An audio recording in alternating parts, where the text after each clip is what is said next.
Hello, mo kíwá o gbogbo ibikíbi tẹ́ bá wà tẹ́ tí ń gbọ́ mi àbí tẹ́ tí ń wò mí. Orúkọ tèmi ò yí padà. Yèyé dára kòwé, Yèyé dára kòkòkò ni mò ń jẹ́.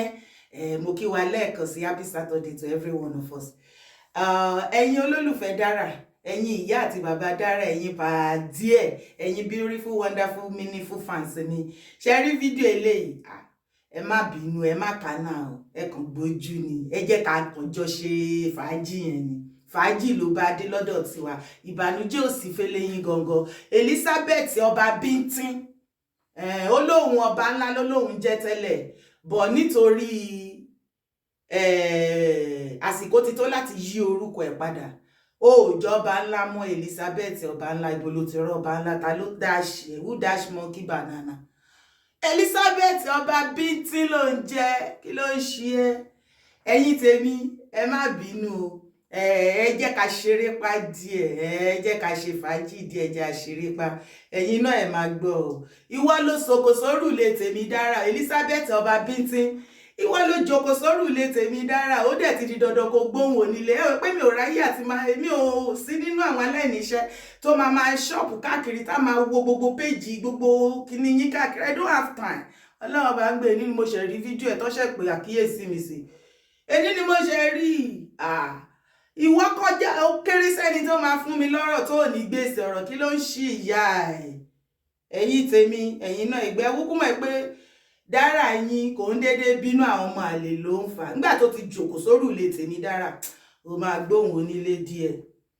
Ẹ jẹ́ ká jọgbọ́ díẹ̀. Má dá sọ̀rọ̀ olú ọmọ. Òṣìdára àbí kí lorúkọ ẹ̀? Òṣìdára. Òṣìdára sórí ẹ̀ òkú. Dára àbí kí náà orúkọ ẹ ti ń jẹ, ṣé orí ẹ̀ òkú?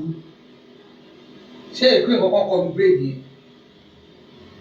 Kárí ilé, ṣé ìkọ̀kọ̀ kọlu bírèdì yẹn? Ṣé ìbá ẹ ò yá? Ṣé ipò ti sápò bí wọ́n ti ń wò? Ṣé orí yí ọwọ́ ẹ̀ sàn?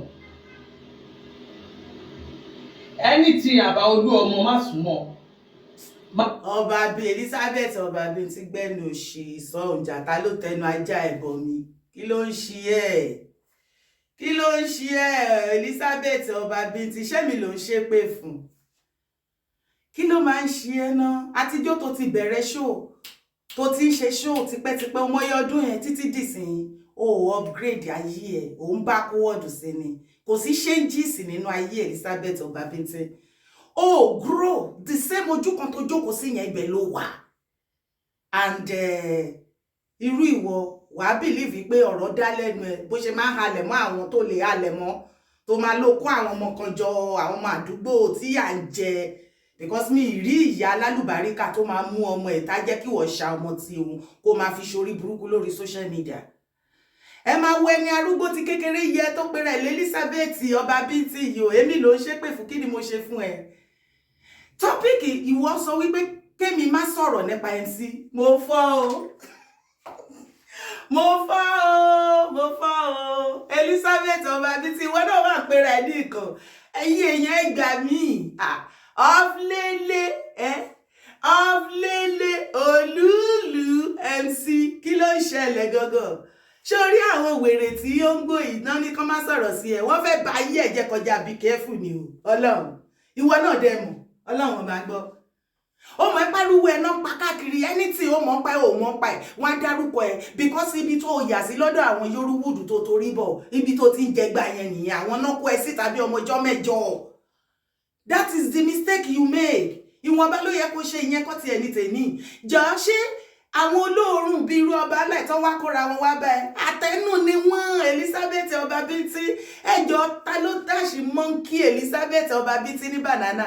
Níwọ ló fẹ́ gbà ló fi ẹ̀gbá bẹ́ mi sọ̀rọ̀, kémi má dárúkọ MC, kémi má sọ̀rọ̀ lọ MC, kò dẹ̀ ní yẹ ìyá ẹ̀. Ẹ máa wo ẹni arúgbó ti kékeré yẹ yìí náà, èmi ló fẹ́ sọ̀rọ̀ sí.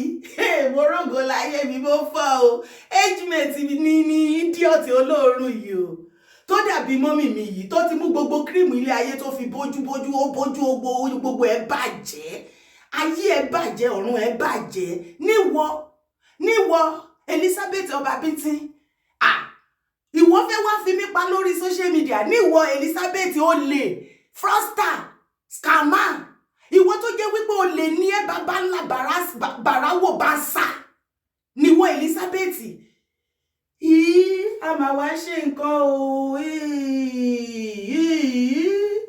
ó máa wá ga o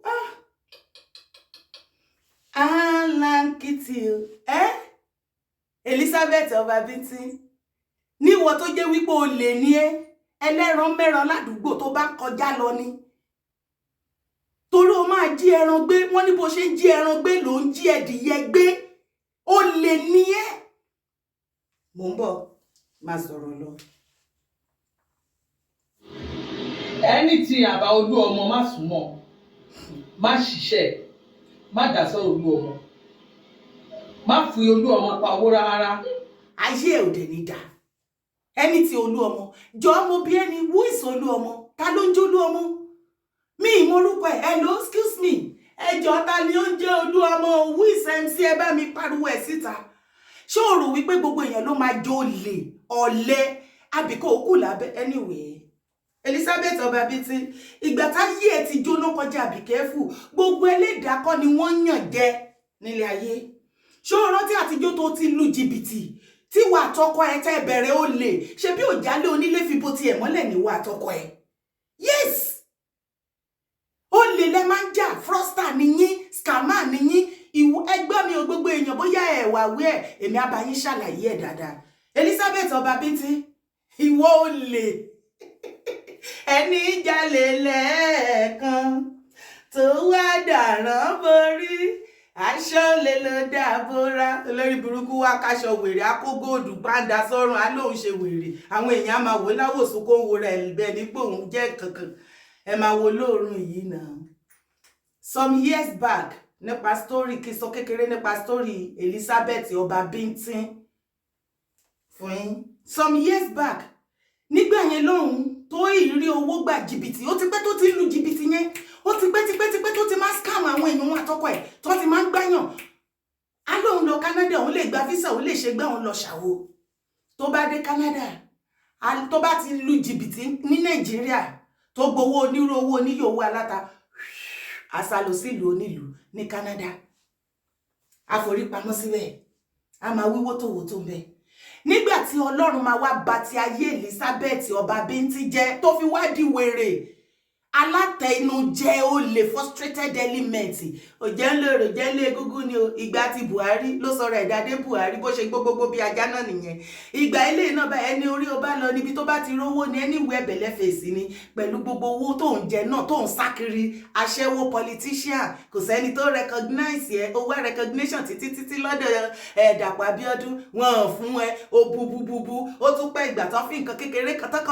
tán fi tán ẹlẹ́nu wò ṣe bó tún ya wèrè tó tún gbé Dàpọ̀ Abíọ́dún ló lè ṣe ibi tí ayé ẹ bàjẹ́ sí nìyẹn níwèé ẹ̀bẹ̀lẹ̀ fèsì ni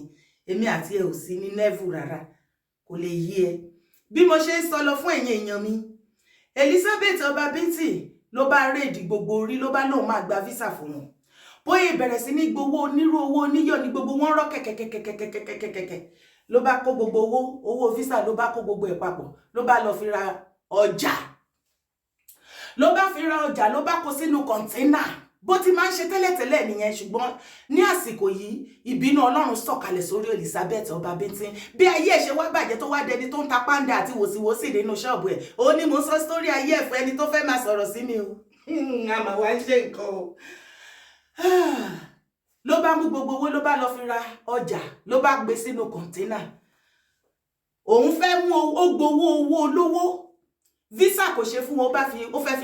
ó fẹ́ sáré lo owó wọn kó fi sáré fi ṣe turnover kó máa fi ṣe business àwa máa post wọn visa ò tí ì jáde kiri kò tí ì ṣẹlẹ̀ ló bá lóòdù kọ̀ńténà bám oríṣiríṣi oúnjẹ ló bá kó síbẹ̀ ìgbà yẹn kò jẹ́ ká sí mi ìwà gbọ́ òun lọ China òun ṣe kinní kan àti ẹ̀wà gbúrò China ó tẹ́rú tó ń lọ sí China mọ́ báyìí sin Ọlọ́run ti lẹ́gi mọ́ ẹ ó tẹ́rú tó dé Canada ọdún wo ló ti dé Canada lásìsí ayé ẹ̀ ti jóná kọjá rìbí rẹ́rẹ́bù bí mo ti ń ṣàlàyé lọ́jà rẹ̀ yín èèyàn mi Elizabeth olóorun aláyérún gégé ọmọ àlè tí ò bá jẹ́ pé nǹkan tó yẹ kéèyàn máa mójú kúrò ṣó yẹ kán tún réèyàn tó máa súnmọ́ wọ̀ ẹni bí ahun náà ní ráhùn tẹ́ bá ti rí sákù Elizabeth Obabintin ẹ ti mọ̀ pé irú kankan jọ ni gbogbo wọn aláyérún jẹ́gẹ́ ni wọ́n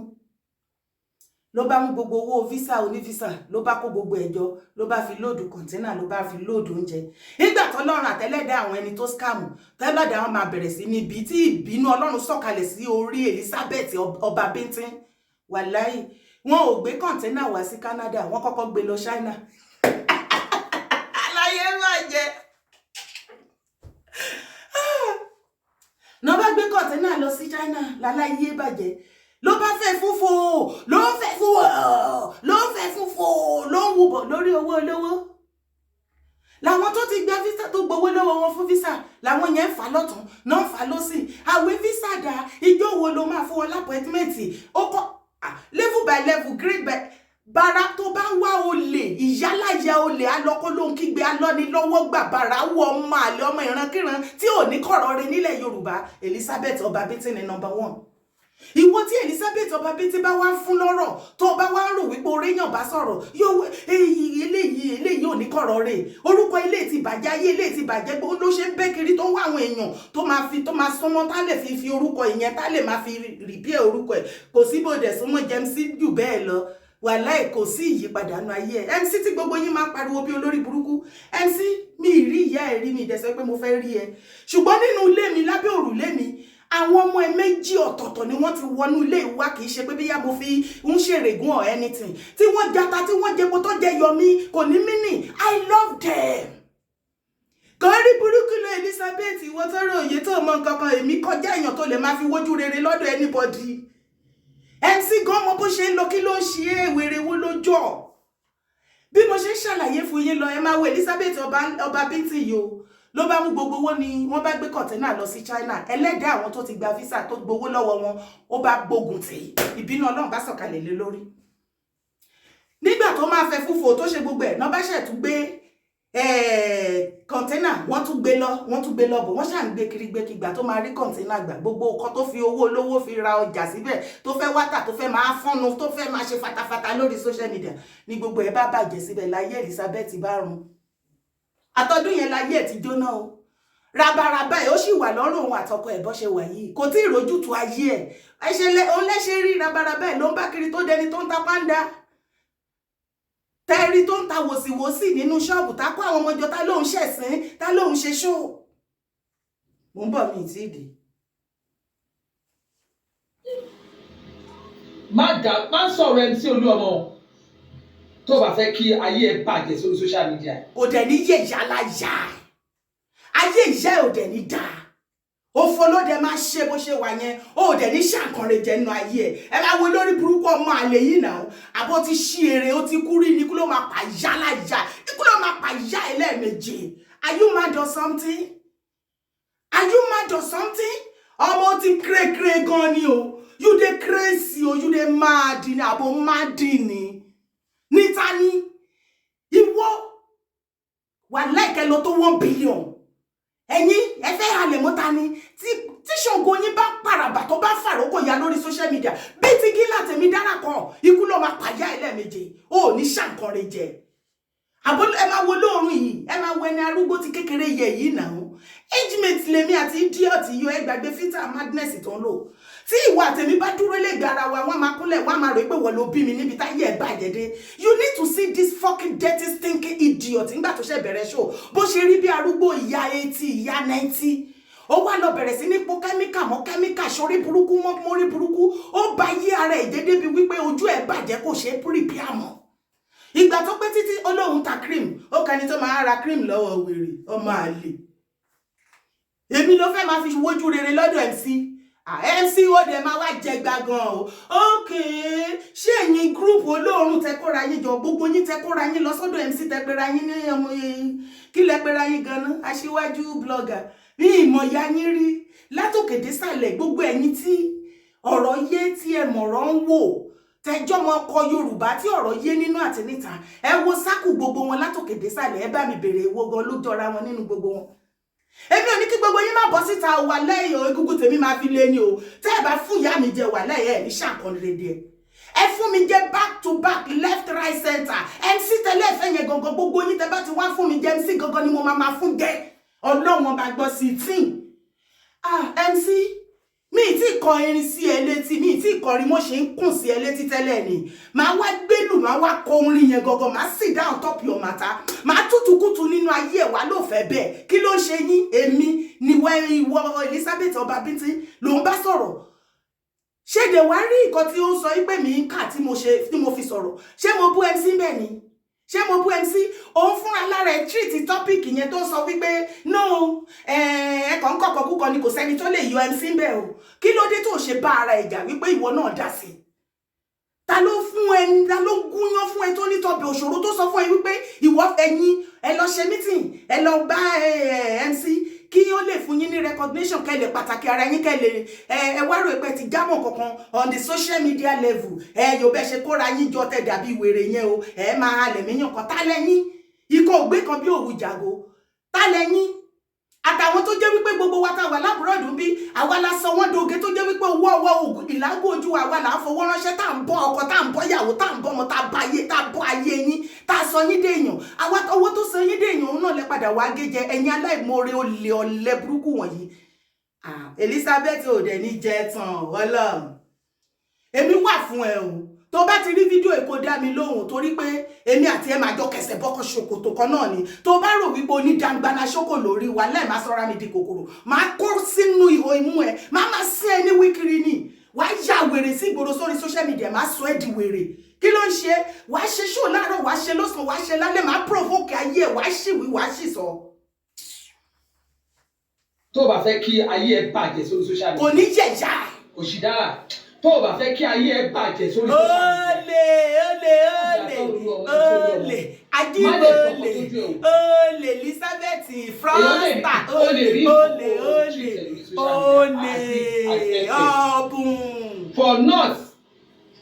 kó o wá fẹ́ máa make jest bí ìgbà tó jẹ́ pé kí ni yẹn rí máa fún àwọn èèyàn ní fake information mọ́ àwọn ọmọ ìpè ò láìkẹ́. olórí burúkú ni ẹ má máa fún àwọn èèyàn ní fake information social media Nigeria media ló fún ẹ ní fake information àbí ojú inú ẹ anyway mi rò pé wèrè yìí kàwé gan ni torí tó bá yẹ kó kàwé ni wàá mọ̀ wípé orí social media ló wà lọ sí orí Punch wàá rí bẹ́ẹ̀ Vanguard wàá rí bẹ́ẹ̀ kò sí gbogbo social media Nàìjíríà tí ò gbé kéèsì tí mo sọ yìí ìgbà tí mo dẹ̀ ṣe fídíò yẹn ẹ̀yin tẹ́ ń gbọ́ mi tẹ́ ń wò mí lórí ọ̀rọ̀ MC ẹ rí wípé mo kà jáde ni lórí orí Punch gan ni mo tiẹ̀ ti kà jáde lọ́jọ́ yẹn tẹ́mi bá máa ṣe ṣó tí mo máa fi sọ̀rọ̀ pé kinní kan lórí social media wàá rí màá lọ wà màá mú jáde màá tún sọ pé òun rèé ibi tí mo ti ń kà rèé màá kà jáde ẹjọ́ èwo wá ní títẹ̀mí kí ló dé tó lọ bá Punch jà ẹ máa wo lóorun ọmọ àlè tó fẹ́ fi mí tó ń wáyé o táyé ẹ̀ ti bàjẹ́ tó wéyàn tó máa fi resurrect ayé orí burúkú tó ti ṣe sórí ẹlẹ́dàá àwọn tó gbá tó gbowó wọn lọ́wọ́ wọn tó ló fẹ́ fún wọn ní visa ọ̀tọ̀ làwọn tó promise visa ó gbowó sẹ́ẹ̀tì àwọn kan ó ní o máa bá wọn gba wàá mú wọn lọ wàá bá wọn ṣe processing wàá bá wọn gba fọ́ọ̀ wàá bá wọn fill fọ́ọ̀mù online wàá ṣe gbogbo ẹ̀ every goddamn thing pátápátá ni ọba ńlá Elizabeth mo lọ́ba ńlá Obabintin Elizabeth gbogbo owó yẹn pátá ló kó jẹ ó kó lọ fi ṣe bísínẹ́sì láti ìjọ yẹn bísínẹ́sì yẹn lànà gbogbo ọjà tó fowó olówó kó ilé ó ti gbàgbé pé ilé tá bá fi tọ́mọ ìrìn ló máa wó gbogbo ọjà kọ̀ńténà ló lòdù pẹ̀lú owó olówó àwọn eléyìí Elizabeth Obabintin òjálé onílé fipò tiẹ̀ mọ́lẹ̀ ní ẹ̀ olè ní ẹ̀ aṣẹ́wó politicians ní ẹ̀ ràlẹ̀ràlẹ̀ politicians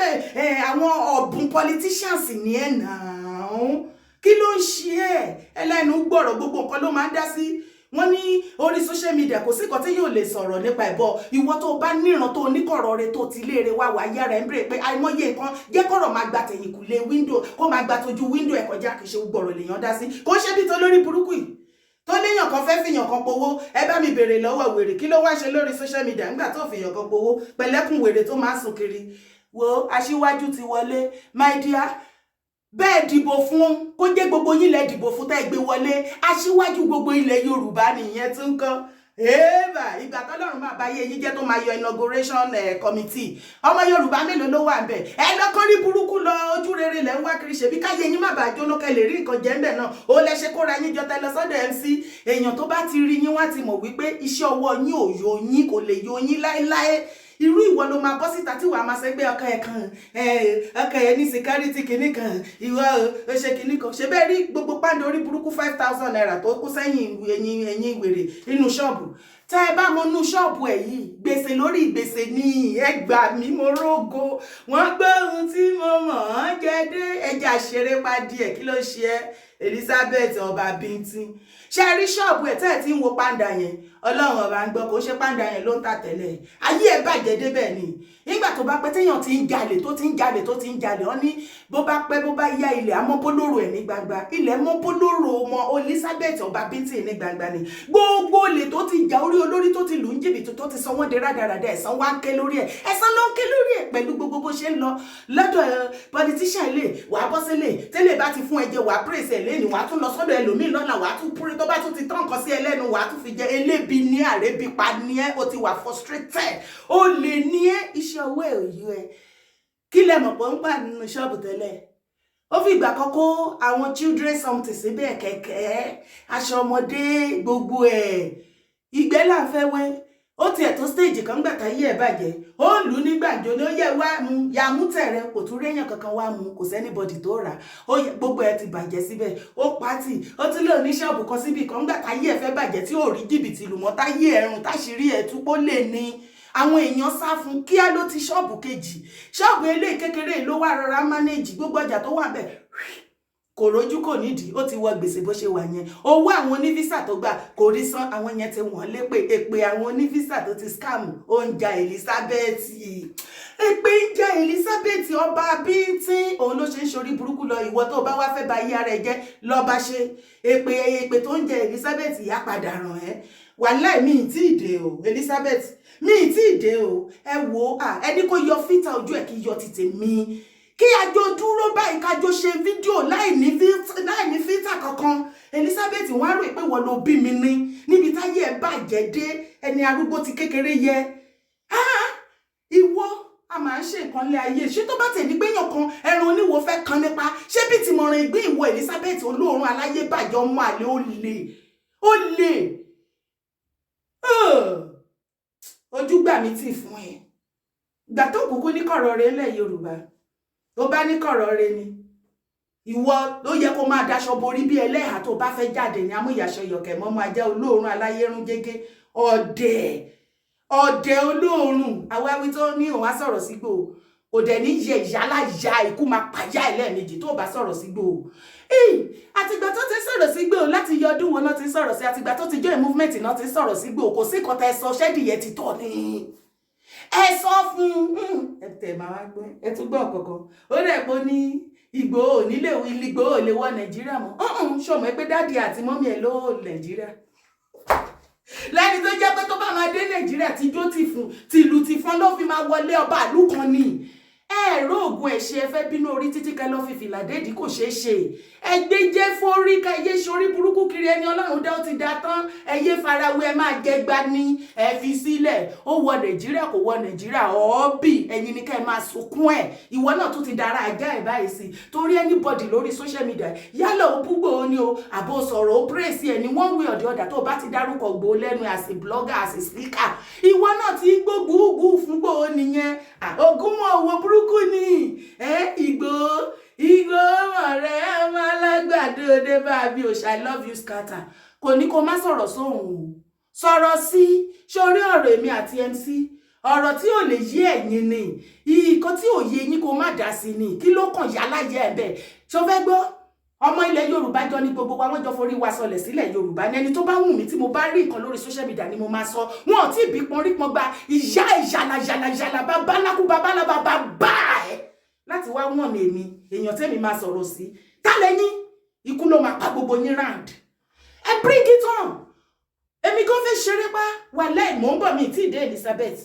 Elizabeth Obabintin mò ń bọ̀ mi tí dé mo fẹ́ kí wọ́n bá mi ṣí èso yìí dí ọ̀dọ̀ ẹ kó bọ́ síta kó wá fún mi ní èsìn tó bá fún mi lésì kémi náà fún ẹ padà jẹ́ ká jọ ṣeré pa jẹ́ ká jọ gbéra wa sáré díẹ̀ náà are you mad or something ẹ máa wo lóòrùn olè yìí olè ajímọ̀lè olè frosta olè visa sama olè ìwọ tó bá ń bá sọ̀rọ̀ ó jẹ́ sún fún ayé ẹ̀ ti bàjẹ́ láti ìgbà tó ti gba visa tó ti gbowó visa tó ti scam gbogbo àwọn èèyàn ó dẹ̀ pa àwọn tó ti gba owó visa yẹn gan ó dẹ̀ pẹ́lẹ̀ dá wọn gbóná mo fọ́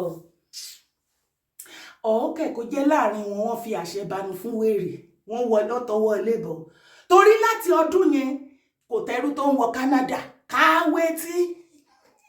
ó ti dàbí sẹ́yìn tẹ́kùn fàjọ káwé tí kò lè rí Canada òyìnbó ló fẹ́ gbà wọ Canada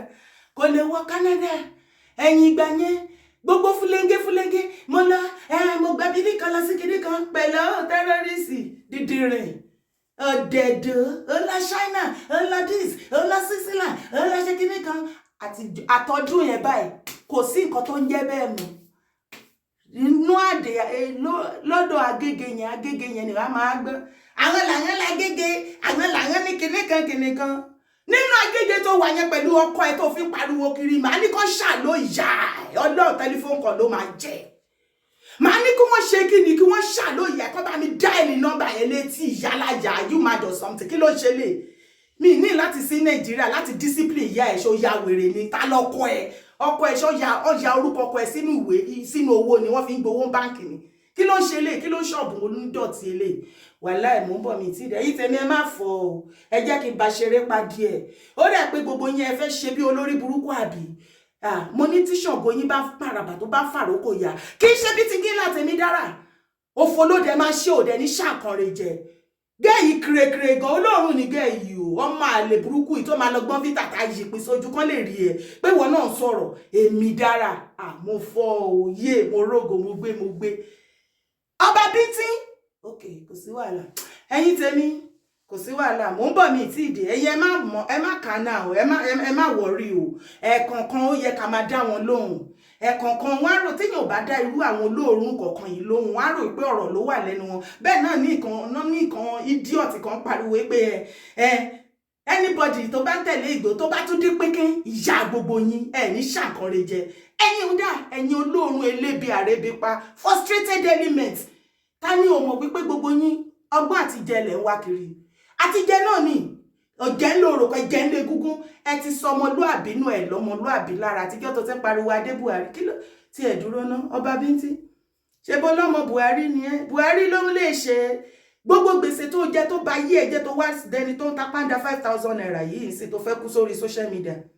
tó ń lo agogo wèrè kiri tí ṣọ́ọ̀bù ti di kòròfo mọ́ ẹ lọ́wọ́ tó jẹ́ pé kíní ìpàǹdà tó kàn hang sẹ́yìn ẹnìkan yẹn olóko ẹ̀kú kí ló dé tí Buhari tó ń pariwo tó ń sunkún ẹ̀ láti 2015 kí ló dé tí ò help situation yìí Àbíkẹ́ elékìíkì ó tún ti kúrò lórí ó ti kúrò lórí Buhari ó tún ti bọ́ sórí Aṣíwájú kó sì lọ àní kò lè yé yín láyé ìgbà tó jẹ́ pé ìdílé fi ń ronú Aṣíwájú gbogbo ilẹ̀ Yorùbá ni yẹ́sìkẹ̀ Ọlọ́run ọba ń gbọ́ tó bá wùwà á sọ̀rọ̀ sí wọn tó bá tún wùwà àtúnpẹ́ẹ̀tì wọn ó jẹ́ bí bàbá ẹ̀ ṣé ó jẹ́ bí bàbá ẹ̀ àbójọ́kọ títí ẹ̀ àwáwí tó lè mí pé kárí ilé ó dùn gan nìyẹn ọmọ ó dùn gan nìyẹn ó yí bóbó ó ní wọ́n ṣe ń rà ó yẹ kówó lè jẹ́ kémi àti ẹjọ́ pé kárí ilé bí o máa rí customer idiot ọmọ fọ́kì kúrò lórí ìbíjọ ẹ má gbàgbé ẹ bá mi kọ́mẹ́ǹtì sábẹ́ bí kí lẹ fi nípa ẹ má pè lọ́ba ńlá mọ́ láti òní lọ Elizabeth Obabintin ló ń jẹ́ because wàhálà eléyìí ò tó èèrà fuck off kókó ṣì kúrò ìbíjọ.